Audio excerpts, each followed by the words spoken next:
ಕಾರ್ಯಗಳನ್ನ ಮಾಡುತ್ತಾ ಮತ್ತು ಅನೇಕ ಅದ್ಭುತ ಕಾರ್ಯಗಳನ್ನ ಮಾಡುತ್ತಾ ಒಂದು ಹಳ್ಳಿಗೆ ಬರ್ತಾರೆ. ಅಲ್ಲಿ ಮೋಸಗಾರರು, ಕಳ್ಳರು, ದರೋಡೆಕೋರರು, ವಂಚಕರು ಎಂಬ ಗುಂಪಿನವರು ಇರ್ತಾರೆ ಮತ್ತು ಅಲ್ಲಿಯೇ ಯಹೂದ್ಯರು ಸಹ ಇರ್ತಾರೆ. ಯೇಸು ಸ್ವಾಮಿಯು ಇವರ ಸಂಗಡ ಕುಳಿತು ಊಟ ಮಾಡುವುದನ್ನು ಕಂಡ ಯಹೂದ್ಯರು, ಇದೇನು, ಯೇಸು ಸ್ವಾಮಿ ಅವರ ಸಂಗಡ ಊಟ ಮಾಡುವುದೇನು ಎಂದು ಗುಣುಗುಡ್ತಾರೆ. ಆಗ ಯೇಸು ಸ್ವಾಮಿಯು ಯಹೂದ್ಯರಿಗೆ ಒಂದು ಕಥೆಯನ್ನ ಹೇಳ್ತಾರೆ. ಆ ಕಥೆಯಲ್ಲಿ ಒಬ್ಬ ತಂದೆಗೆ ಇಬ್ಬರು ಮಕ್ಕಳಿರುತ್ತಾರೆ. ಒಂದು ದಿನ ತಂದೆಯ ಚಿಕ್ಕ ಮಗನು ತಂದೆಯ ಬಳಿ ಬಂದು, ಅಪ್ಪ, ನನಗೆ ಬರುವ ಅರ್ಧ ಆಸ್ತಿಯನ್ನು ನನ್ನ ಹೆಸರಿಗೆ ಬರೆದುಕೊಡು. ತಂದೆಯ ಬಳಿ ಪಾಲನ್ನು ತೆಗೆದುಕೊಂಡು ಹೋದ ಚಿಕ್ಕ ಮಗನು ಅವನ ಹಣವನ್ನೆಲ್ಲ ವ್ಯರ್ಥ ಕಾರ್ಯಗಳಿಗಾಗಿ ಉಪಯೋಗಿಸುತ್ತಾನೆ. ಅವನಲ್ಲಿದ್ದಂತ ಹಣವೆಲ್ಲವೂ ಮುಗಿದ ನಂತರ ಆ ದೇಶದಲ್ಲಿ ಬರಗಾಲವು ಬರುತ್ತದೆ. ಆಗ ಅವನಿಗೆ ತಿನ್ನಲು ಏನೂ ಸಿಗುವುದಿಲ್ಲ. ಅದೇ ದೇಶದಲ್ಲಿದ್ದ ಒಬ್ಬ ಯಜಮಾನನ ಬಳಿ ಹೋಗಿ ಹಂದಿ ಮೇಯಿಸುವ ಕೆಲಸಕ್ಕೆ ಸೇರಿಕೊಳ್ತಾನೆ. ಆಗ ಚಿಕ್ಕ ಮಗನು ಹಂದಿಗಳು ತಿನ್ನುವಂತ ಆಹಾರವನ್ನಾದರೂ ತಿಂದರೆ ಬದುಕುವೆನೇನೋ ಎಂಬುದಾಗಿ ಯೋಚನೆ ಮಾಡ್ತಾನೆ.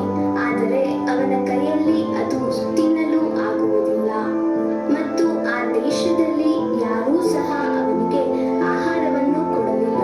ನನ್ನ ತಂದೆಯನ್ನು ನೆನೆಸಿಕೊಂಡ ಆ ಚಿಕ್ಕ ಮಗನು, ನನ್ನ ತಂದೆಯ ಮನೆಯಲ್ಲಾದರೂ ಅನೇಕ ಆಡುಗಳು ತಿಂದು ಮಿಕ್ಕುವಷ್ಟು ಆಹಾರವಿದೆ, ಆದರೆ ನನಗೆ ಏನೂ ಇಲ್ಲವಲ್ಲ ಎಂದು ತಿಳಿದು, ನಾನು ನನ್ನ ತಂದೆಯ ಬಳಿ ಹೋಗಿ ಕ್ಷಮೆಯನ್ನ ಕೇಳುತ್ತೇನೆ ಎಂದು ಯೋಚಿಸಿ ತನ್ನ ತಂದೆಯ ಬಳಿಗೆ ಬರುತ್ತಾನೆ. ದೂರದಿಂದಲೇ ಮಗನು ಬರುವುದನ್ನು ಕಂಡ ತಂದೆಯು ಅವನ ಬಳಿ ಹೋಗಿ ಅವನನ್ನ ತಬ್ಬಿಕೊಳ್ತಾನೆ.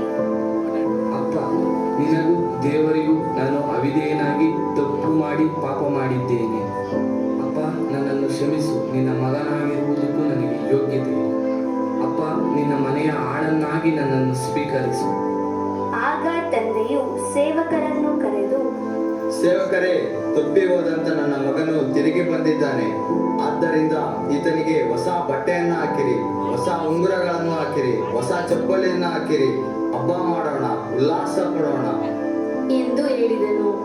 ಆಗ ತಾನೇ ಹೊಲದಲ್ಲಿ ಕೆಲಸವನ್ನು ಮುಗಿಸಿಕೊಂಡು ಬಂದ ದೊಡ್ಡ ಮಗನು ತನ್ನ ಸೇವಕರನ್ನ ಕರೆದು ಈ ವಿಷಯವಾಗಿ ಕೇಳುತ್ತಾನೆ.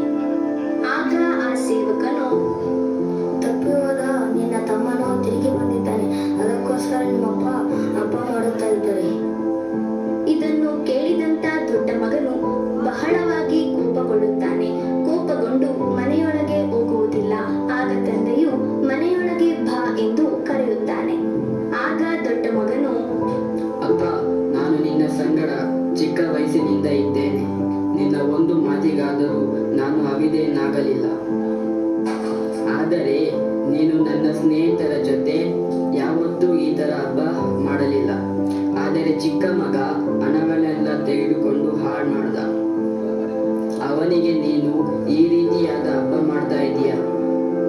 ಆಗ ಆ ತಂದೆಯು ತನ್ನ ದೊಡ್ಡ ಮಗನಿಗೆ, ಮಗನೇ, ನೀನು ನನ್ನ ಜೊತೆನೇ ಇದೆಯಾ, ಆದದ್ದರಿಂದ ನನ್ನದೆಲ್ಲವೂ ನಿನಗೆ. ಆದರೆ ತಪ್ಪಿ ಹೋದಂತ ನಿನ್ನ ತಮ್ಮನು ತಿರುಗಿ ಬಂದಿದ್ದಾನೆ, ಸತ್ತು ಹೋದಂತ ನಿನ್ನ ತಮ್ಮನು ತಿರುಗಿ ಬದುಕಿ ಬಂದಿದ್ದಾನೆ. ಆದದ್ದರಿಂದ ಈ ರೀತಿಯಾದಂತ ಹಬ್ಬ ನಾವು ಮಾಡಬೇಕು. ಈ ರೀತಿಯಾಗಿ ಯೇಸು ಸ್ವಾಮಿಯು ಅಲ್ಲಿದ್ದ ಯಹೂದ್ಯರಿಗೆ